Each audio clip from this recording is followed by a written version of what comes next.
I don't know about you, but most of the time, I think a lot of Christians beat themselves up that they don't do more of this, they don't do more of that, and so therefore they look at their everyday life and they go, I'm just, barely whatever, and they go, I couldn't be unique, and I sure can't be fulfilling the will of God.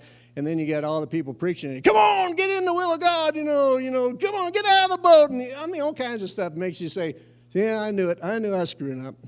Pastor, preachers, they all know it. They're all telling me to get with it. And I'm here to tell you, stop it. Start enjoying your life. Start enjoying yourself. Start believing and pleasing God with your faith that He created you, made you unique. And where you're at, you didn't pick where you're at. You didn't pick who you were born to. You didn't pick the country you got into.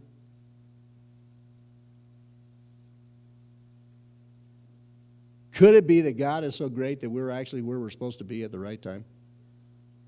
Being who we're actually supposed to be right now? Could He be that big? Could our part actually be critical even though we don't see the value of it? Man, to me, that's great faith. That's great faith. Here's a thought. Look at what the world needs right now. Look at the chaos we got going on. Look at everybody saying, we got to get this done. We got to do this. You got to step up here. You got to do that. And if we don't do it, if the church don't do it, it's all going to go to pot, and we're the responsible ones and all that. And there's an element of truth there. But just think about this. If you get comfortable and believe in God that He has made you and placed you where you're at and put what He wanted inside you, and yes, it needs to develop. And He's got a path prepared for you. If you walk that out, as common as it may look, as unexciting as it may look, you're faithful when you walk it out. You're doing your part that's critical, even though it doesn't look like it to you. And if every other believer in this room did it, and then every other believer that we know of we encourage that does it, don't you think that all the major issues we got going right now would be taken care of?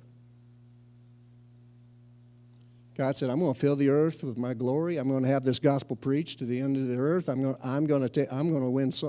We're going to get people in our family. Don't you think that the path that He's prepared for you and for me and for everybody and your kids, if we'd relax and just believe it, that the outcome of that would be everything would be taken care of.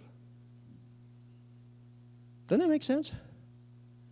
Rather than think that God's all of a sudden say, oh my gosh, we got a problem in D.C. All right, we got to pull up the troops and we got to, change your plan. We got to get this group, we got to move this group. And He's like, no, God, He's known everything.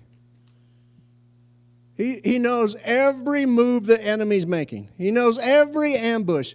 And He's just saying, if you just trust me, do what I ask you to do, walk around this building, and then shout, everything would be taken care of. Man, to me, that's great faith. To me, that gets us out of this panic of, oh my gosh, if we don't get this together, we're going to go down the tubes, folks. Oh my gosh, if we don't get more people praying, we're going to. No, man. We just need to be doing our critical part. So I'm going to go one more scripture here. Luke 24. And so just relax. I'm going to tell a story. The seed that you were born with, born again from, Peter said you've been born of an incorruptible seed. It's got the DNA in it. You know something? My